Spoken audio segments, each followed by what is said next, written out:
Amigos, com alegria que nos encontramos mais uma vez, mais uma oportunidade de estudarmos um pouco acerca da vida no mundo espiritual, estudando um capítulo do livro Nosso Lar. Neste momento nós vamos comentar, trazer algumas observações acerca do capítulo 19, que trata o que tem por título A Jovem Desencarnada.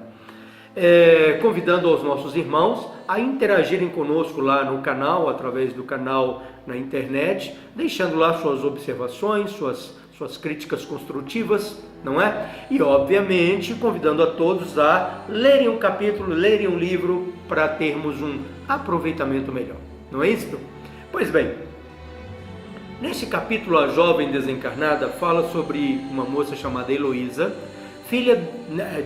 neta de Dona Laura, e que desencarnou há pouco tempo. Heloísa, na verdade, foi apresentada, não é, a André Luiz, ou foi dita sobre a existência dela dentro da casa no capítulo anterior, e André começa perguntando a Dona Laura por que ela não participa da alimentação comum que é distribuída na casa, da qual André tinha usufruído há poucos momentos antes, no capítulo anterior, na verdade. E Dona Laura diz para ela e para André o seguinte, que ela ainda se encontra instável mentalmente, com algumas dificuldades de ordem psíquica, e essas dificuldades de ordem psíquica, este coração ainda, vamos dizer assim, afetado pelos últimos acontecimentos, ainda prejudicaria os alimentos que eles iriam compartilhar, não é? André pede a Dona Laura a gentileza se poderia conhecer a moça, e Dona Laura gentilmente o leva a um quarto superior, no andar de cima, para conhecer a moça. Heloísa se mostra fisicamente, perispiritualmente, ela se mostra com olhos fundos, expressão de cansaço, de um processo que aqui na Terra nós chamaríamos depressivo, chorando muito, angustiada.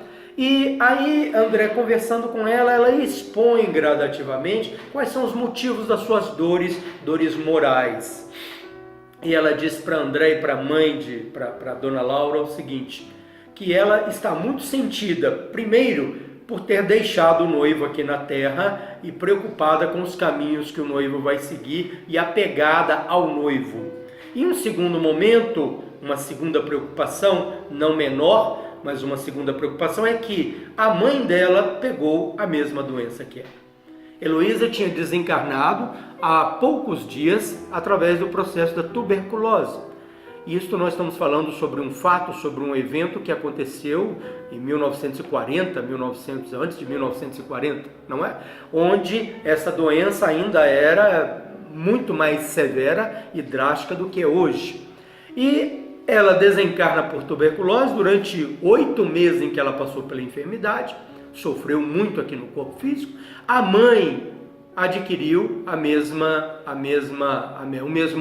doença. Pois bem, ela chega ao nosso lar com esses sentimentos. Dona Laura traz para nós um ensinamento fantástico, um ensinamento maravilhoso.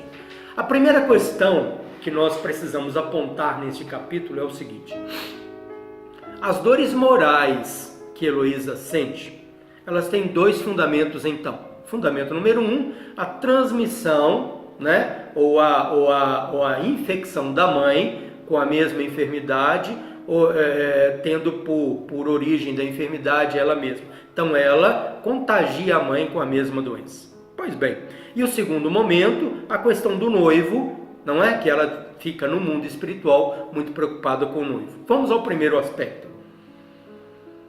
Se nós imaginarmos que alguém pode ter se contaminado com uma doença ou pode passar por um processo avançado de enfermidade, chegando à desencarnação por um simples contágio, levando responsabilidade àquele que originalmente tinha a enfermidade, nós estaríamos desmerecendo toda a organização do mundo espiritual e as normas do próprio Deus, em que diz que não há causa não há efeito sem causa. Nós todos estamos dentro de um campo de causa e efeito. A moça Heloísa, que passou pela enfermidade da tuberculose, estava dentro de um projeto espiritual. E a sua mãe, que contraiu a doença durante o processo de cuidar da filha, também estava dentro de uma lei de causa e efeito e, com certeza, dentro do seu projeto espiritual também, chegar à desencarnação naquele momento. Se não estivesse dentro da lei do Pai ou dentro dos critérios da espiritualidade, a própria espiritualidade, as próprias energias, a própria lei cuidaria para que aquele contágio não existisse. Quantas pessoas cuidam de outros doentes sem passar pelo contágio? É lógico, compreensível que a moça desencarnada esteja sentida e preocupada, isto é, compreensível, mas nós precisamos entender que existem normas, leis, fundamentos que regem a vida de todos nós, não é? Sentir ou traduzir a emotividade é razoável, agora não vamos deixar que isso tome uma proporção desmesurada, não é verdade? Pois bem, o segundo aspecto é fundamental para nós, porque toca diretamente a vida de todos nós. Traduz, ou se nós pudéssemos traduzir numa palavra, aquilo que nós aqui na Terra chamamos amor ou afeição. Vamos lá. Heloísa era noiva no mundo físico. Estava empenhada ou sonhando com o seu casamento futuro. O rapaz, extremamente solícito com ela, cuidou dela e ajudou no tratamento durante todo o tempo. Foi uma doença relativamente longa. Pois bem, ao desencarnar, ela se lembra do noivo e traduz um sentimento de posse pelo noivo. E diz para a dona Laura, sua avó, como ficará o meu noivo lá sozinho? Como pode ele viver agora sozinho tanto tempo sem mim? A expectativa dela, as palavras dela, ultrapassam o limite do amor, do sentimento elevado e caminham para a posse. Olha, a imensa maioria da humanidade, praticamente todos nós, fazemos a mesma coisa. Nós desenvolvemos um amor pelo nosso cônjuge e que daí a pouco se transforma em posse.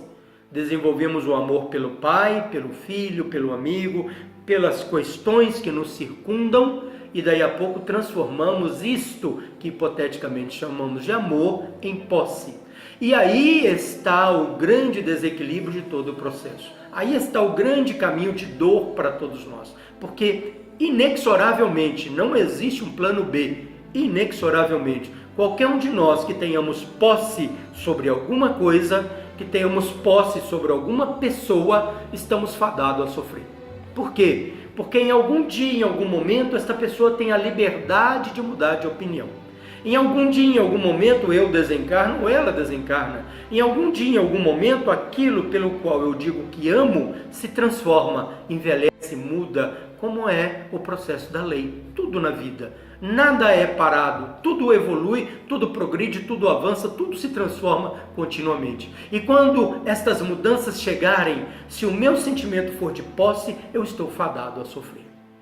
Meus irmãos, nós pediríamos a vocês a liberdade de aqui tocar num dos livros de André Luiz que está um pouco à frente, que é o livro Missionários da Luz, também psicografia de Francisco Cândido Xavier. Nos traz um ensinamento maravilhoso sobre sexualidade, sobre matrimônio, sobre uniões. Diz assim o mentor espiritual Alexandre daquele livro Missionários da Luz. Diz assim para nós: antes da união conjugal, pense na união de qualidades. Antes da energia sexual, pense na energia construtiva. União de qualidades antes da união conjugal. Energia construtiva antes da energia sexual. Qual de nós pensou nisto antes? Quantos casais nós conhecemos na Terra que tiveram esse critério como fator primeiro de avaliação de ambos os lados? Na verdade, a maioria de nós já tem uma vida longa ou já tem uma história grande e diz assim, mas eu não posso voltar atrás e refazer. É ótimo, continuemos nossa vida, agora vamos procurar colocar as questões espirituais em todos os patamares do nosso relacionamento, dentro das bases criteriosas, dentro do que é correto na espiritualidade maior. Meus irmãos, vamos todos nós, e aqui falamos para nós mesmos, vamos todos nós trabalharmos para tirar o sentimento de posse de dentro de nós. O nosso querido livro dos Espíritos fala para nós que a nossa primeira relação precisa ser uma relação com o Pai, depois uma relação com o semelhante. Qualquer um de nós que guardar sentimentos de posse irá sofrer.